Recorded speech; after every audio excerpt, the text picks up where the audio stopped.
മലയാളി സംഗീത പ്രേമികൾ എന്നെന്നും ഓർക്കുന്ന ഒട്ടേറെ ഗാനങ്ങൾ ഒരുക്കിയ സംഗീതജ്ഞനായിരുന്നു കഴിഞ്ഞ ദിവസം അന്തരിച്ച കെ.ജി. ജയൻ.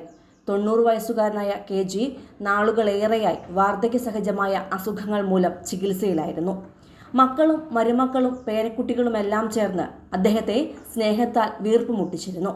ചൊവ്വാഴ്ച പുലർച്ചെ തൃപ്പൂണിത്തുറയിലെ വീട്ടിൽ വെച്ചായിരുന്നു അദ്ദേഹത്തിന്റെ മരണം സംഭവിച്ചത്. ബന്ധുക്കൾക്കും പ്രിയപ്പെട്ടവർക്കും അരികിൽ നിന്നാണ് അദ്ദേഹം യാത്രയായത്. പൊതുദർശനത്തിന് ശേഷം സംസ്കാരം ഔദ്യോഗിക ബഹുമതികളോടെ തൃപ്പൂണിത്തുറ ശ്മശാനത്തിലാണ് സംസ്കരിച്ചത്. ജയന്റെ സംസ്കാര ചടങ്ങുകളുടെയും വീട്ടിൽ പൊതുദർശനത്തിന് വച്ചപ്പോഴുള്ളതുമായ ചടങ്ങുകളുടെ വീഡിയോ സോഷ്യൽ മീഡിയയിൽ വളരെയധികം വൈറലായി മാറിയിരുന്നു.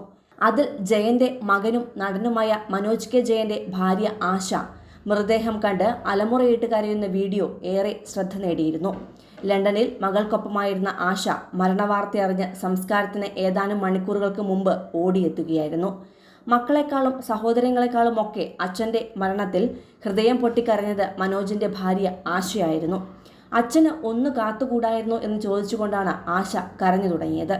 എനിക്കിനി അച്ഛനില്ല അനിയേട്ടാ, നമ്മുടെ അച്ഛൻ പോയി എന്നെല്ലാം പറഞ്ഞ് പൊട്ടിക്കരഞ്ഞ ആശയെ ആശ്വസിപ്പിക്കുവാൻ ബന്ധുക്കളും മനോജുമെല്ലാം പെടാപ്പാടുപെട്ടു. മരുമകളായ ആശ ജയന്റെ മരണത്തിൽ ഇത്രയേറെ കരയുന്ന വീഡിയോ വൈറലായതോടെ നിരവധി മോശം കമന്റുകളും പുറത്തു വന്നു. അഭിനയമാണെന്നും ഓസ്കാർ കൊടുക്കണമെന്നൊക്കെയായിരുന്നു കമന്റുകൾ. എന്നാൽ ജയന്റെ മരണത്തിൽ ആശ ഹൃദയം പൊട്ടിക്കരയാനുള്ള കാരണം മറ്റൊന്നാണ്. ചെറുപ്പത്തിലെ അച്ഛനെ നഷ്ടമായ വ്യക്തിയാണ് ആശ. ആദ്യ വിവാഹ ജീവിതത്തിൽ നേരിട്ടത് കണ്ണീരും സങ്കടങ്ങളുമൊക്കെയായിരുന്നു. തുടർന്ന് മനോജ് കെ ജയന്റെ ജീവിതത്തിലേക്ക് വന്നതോടെയാണ് നഷ്ടമായ സ്നേഹവും കുടുംബജീവിതവുമൊക്കെ ആശയ്ക്ക് തിരിച്ചു കിട്ടിയത്. അതിൽ ഏറ്റവും വലുത് അച്ഛൻ്റെ സാന്നിധ്യം തന്നെയാണ്. പെൺമക്കളില്ലാതിരുന്ന ജയന് ഉർവശിയിൽ നിന്നും മകളുടെ സ്നേഹമോ പരിചരണമോ ലഭിക്കും മുന്നേ തന്നെ വിവാഹ ജീവിതം തകർന്ന് മനോജുമായി വേർപിരിഞ്ഞിരുന്നു. പിന്നീടെത്തിയ ആശയാണ് അച്ഛൻ്റെ സർവ്വതുമായി മാറിയത്.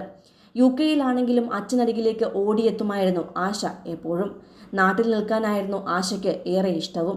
കഴിഞ്ഞ ഡിസംബറിൽ അച്ഛൻ്റെ നവതി ആഘോഷം ഗംഭീരമാക്കിയത് ആശയും കൂടി ചേർന്നായിരുന്നു. മകൻ്റെ പരീക്ഷയൊക്കെ കണക്കിലെടുത്ത് മനസ്സില്ലാ മനസ്സോടെയാണ് തിരിച്ച് UK-യിലേക്ക് പോയത്. അതിനിടെയാണ് അച്ഛന് വീണ്ടും വയ്യാതായതോടെ മനോജ് വിഷുവിന് തൊട്ടു മുൻപായി നാട്ടിലേക്ക് എത്തിയത്. അച്ഛൻ്റെ അവസ്ഥയറിഞ്ഞ് ആശയ്ക്ക് അവിടെ നിൽക്കാനാകാത്ത അവസ്ഥയായിരുന്നു. അച്ഛനെ കണ്ടേ പറ്റൂ എന്ന് തീരുമാനിച്ചുറച്ച് വിമാന ടിക്കറ്റ് എടുത്തതിന് പിന്നാലെയാണ് അച്ഛൻ എല്ലാവരെയും വിട്ടുപോയെന്നും ആശ അറിഞ്ഞത്. ആ വേദന സഹിക്കാനാകുമായിരുന്നില്ല ആശയ്ക്ക്. ഒരു തവണ കാണാനായില്ല.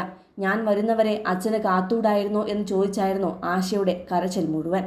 അച്ഛൻ്റെ കാലിലെ നഖം വരെ വെട്ടിക്കൊടുത്തിരുന്നത് ആശയായിരുന്നുവെന്ന് ഒരിക്കൽ അദ്ദേഹം തന്നെ പറഞ്ഞിരുന്നു. ജയന്റെ മൃതദേഹം ചിതയിലേക്ക് എടുക്കുന്നതുവരെ മൃതദേഹത്തിന് അടുത്തു നിന്ന് മാറാതെ ആശ അരികിൽ തന്നെ ഇരിക്കുകയായിരുന്നു. ഉർവശിയുമായുള്ള മനോജ് കെ ജയന്റെ വിവാഹബന്ധം അവസാനിച്ച ശേഷമാണ് ആശ മനോജിന്റെ ജീവിതത്തിലേക്ക് വന്നത്. മനോജിന്റെ കൈ പിടിക്കുമ്പോൾ ആശയും ഒരു പെൺകുഞ്ഞിന്റെ അമ്മയായിരുന്നു. മനോജിന്റെ മകൾ കുഞ്ഞാറ്റെ വളർത്തിയതും ആശയാണ്. പെറ്റമ്മയെ പോലെയാണ് ആശയെ കുഞ്ഞാറ്റ സ്നേഹിക്കുന്നതും.